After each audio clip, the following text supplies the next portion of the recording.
And now we're hearing news that Russia has a plan, a solution perhaps, which would allow Syria to take all of its weapons and put it under international control. Is that something that you've had any conversations at all with President Putin about when you were in St. Petersburg last week? I did have those conversations, and this is a continuation of conversations I've had with President Putin for quite some time.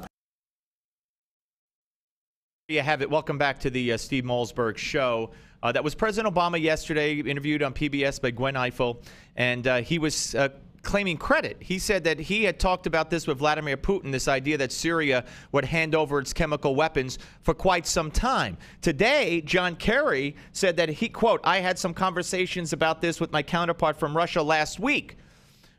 Joining us now to talk about all of this and all the news that's breaking as we speak is Senator Mike Lee, Republican, Utah. Senator, good to talk to you again, sir. Good to be with you. Thank you. Well, thank you. Before we get to who's claiming credit and how for this these events that have unfolded within the past 24 hours, let's ask you about some of the events. First of all, the president now says he wants to delay the vote in the Senate on the use of force to await the outcome, I guess, of how things proceed with Russia and Syria and this new proposal. What's your take on that? Well, my take on that is, first and foremost, it's always better if we can avoid military intervention in the Syrian civil war. And I hope that that is the reason why he wants to do it, because it would be better not to attack and better not to thereby entangle ourselves in a really protracted, bloody, complicated civil war. I think it also might tell us that they are virtually certain that they don't have the votes, either in the Senate or in the House, to authorize the use of military force by the United States in Syria, and that's very significant. Now, and of course, Harry Reid postponed that vote yesterday before the president made this public call for the postponement, so that probably Reid knows you probably don't have the votes as well. Agreed?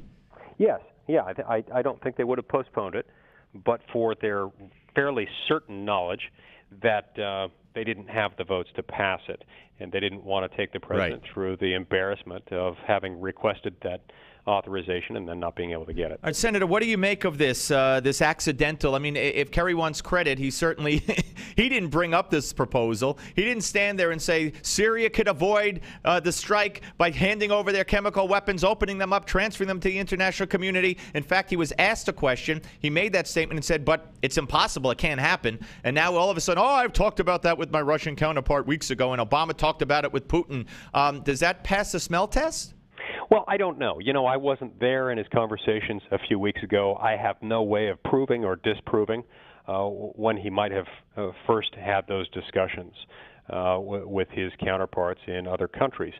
What I do know is that the President and the Secretary of State and the Secretary of Defense, among others, have failed to make the case to me and to most Americans that we have any business going to war in Syria, that we have any business entangling ourselves in a really complicated civil war, the outcome of which is very unknown, and the outcome of which could well be affected by U.S. military intervention in that war, and perhaps in a way that would end up being very contrary to our interests. We have a minute left. What do you make of Syria saying they want to disclose the locations of their weapons, halt production, open facilities, and join the International Weapons Convention on Chemical Weapons?